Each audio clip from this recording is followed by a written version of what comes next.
মানুষ এটাকে কি করে? কিছুই না, একজন ছিল, তার কবরটা পাকা করে ব্যাস বসে গেছে।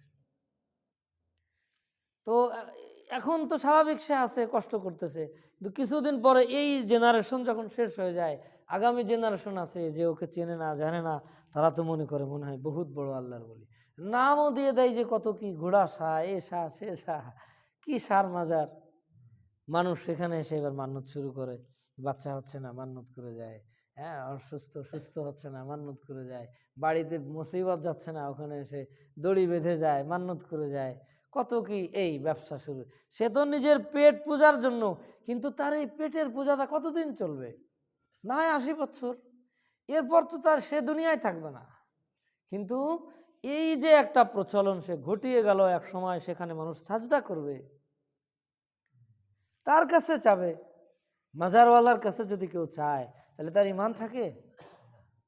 আল্লাহ, আরে সে মারা গেছে, এখন তো সেই আরো তোমার দোয়ার মুহতাজ। হাদিসের মধ্যে আসছে, কোনো ব্যক্তি যদি মারা যায়, মৃত্যুর পর সে তার ওই পরিবারবর্গ, তার বন্ধু বান্ধব, যে নেক মানুষগুলা যাদের সাথে তার চলাফেরা ছিল, এদের পানে সে চাতক পাখির ন্যায় চেয়ে থাকে যে কবে তারা আমাদের কাছে একটু নেকি হাদিয়া পাঠাবে, একটু সওয়াব হাদিয়া পাঠাবে। আপনি ওই যে 3 বার হয়তো সূরা ইখলাস পড়ে তাদের আমলনামায় পাঠাইলাম, তারা বড্ড খুশি হয়। তো মৃত্যুর পরে সেই তো অসহায় হয়ে আপনার পানে চেয়ে থাকে যে আমি কিছু পাঠাইলে তার হবে।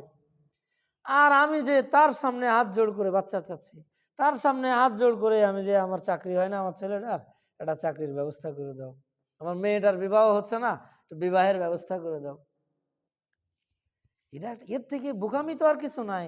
হিন্দুদের মতো একটা পাথর পড়া ছিল বাড়ির সামনে, এই পাথরটা পাড়ায় মাড়ায়, এইটার উপরে এটাকে সিঁড়ি বানায়, এরপরে উপরে ওঠে, বাড়ির থেকে বাহির থেকে সারা দুনিয়া থেকে ময়লা আবর্জনা প্রস্রাব পায়খানা এগুলা পায়ের নিচে ছিল, এইটা এসে পাথরের উপরে পা ধুয়ে এরপরে ওঠে।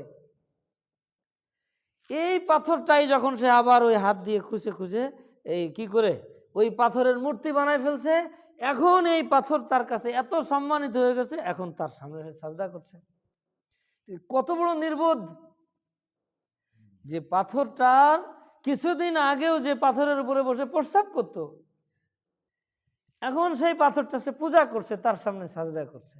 তো এইরকম নির্বুদ্ধিতার পরিচয় এসে গেল না, যে মুসলমান মাজার পূজা করে, মাজারের কাছে যে চায়। আরে চাইতে তো হবে মাজারওয়ালার জন্য, যে আল্লাহ ইনি আমাদের এলাকার কি ছিলেন, অনেক বড় মানুষ ছিলেন, মুন্সি মেহেরুল্লাহ রহমতুল্লাহ আলহি, মাওলানা আব্দুল জলিল সাহেব রহমতুল্লাহ আলহি, আল্লাহ আমাদের এলাকায় ওনাদের অনেক অবদান আছে, আল্লাহ তুমি তাদের মর্যাদা আরো বাড়ায় দাও।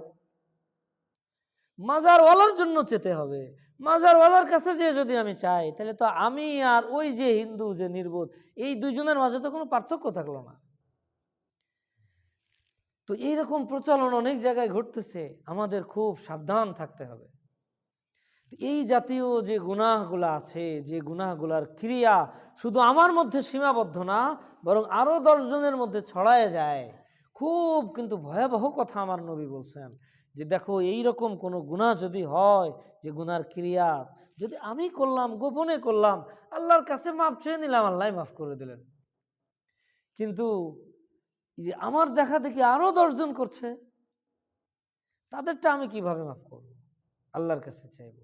এই জন্য বাস গুনাহ প্রথমত তো করাই যাবে না, কখনো যদি হয়ে যায় আমার নিজের মধ্যে সীমাবদ্ধ ছিল, এক প্রকার ছিল, আমি আল্লাহর কাছে কায়েম অনুবাক্যে মাফ চাইলাম, যদি কোনো বান্দার হক হয় সেটা আদায় করলাম, আল্লাহ মাফ করে দেবেন।